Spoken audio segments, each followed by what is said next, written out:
alone, and have for many, many years, even though, but at the time I went to the moon, it was the conventional wisdom, both in science and theology, that we were alone in the universe. We're just barely out of the trees, even though we think we're rather sophisticated. But I do like to tell the story that my great-grandparents came across from southern United States to the west after our Civil War. And I went to the moon less than 100 years later. They came across in covered wagons. So from covered wagons to going to the moon in less than 100 years in our lifetime is a rather significant event. It tells us how primitive we have been until the modern era, and we're still rather primitive.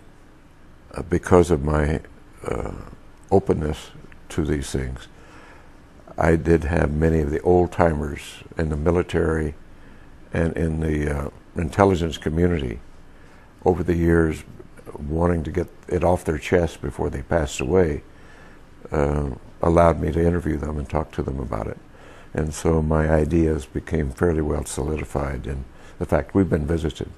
We have to remember that right after World War II, the Army Air Force was separated and became the Air Force, a separate branch of service.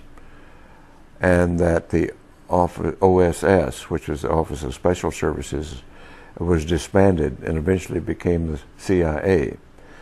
So that here was a major military organization and a major intelligence organization totally in disarray, new-founded, didn't know what they were doing after World War II, and not really reorganized yet. And as a result of that, the President Truman at that time convened a very high-level committee to examine this alien or UFO phenomenon.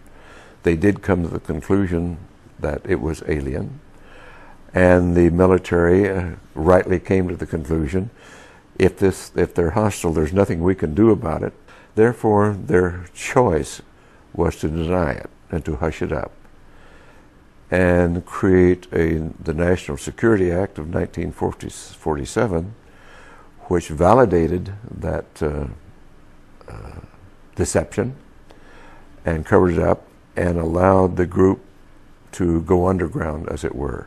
And we've been living with that now for 50 years. It is really the beginning of the whole cover-up, the entire denial of this phenomenon, and the addition of dismissal, disinformation, misinformation to cloak and to discourage investigation, to misinform. It's just been continuous for many, many years now. Eventually it came away from the fear, I believe, of not being able to protect and do their duty to the notion of power and control, controlling the knowledge and the technology. And the group involved with that is still doing it. We have created our reality here, and we have created it right now rather badly, for it's not a sustainable reality. We have created, with our science and technology, instead of using it for the greater good, it's been captured by interest, greed, self-service, which is rife. And instead of using it, all of our technology and our brilliance and genius for greater good, we use it for self-service. And that's not going to work.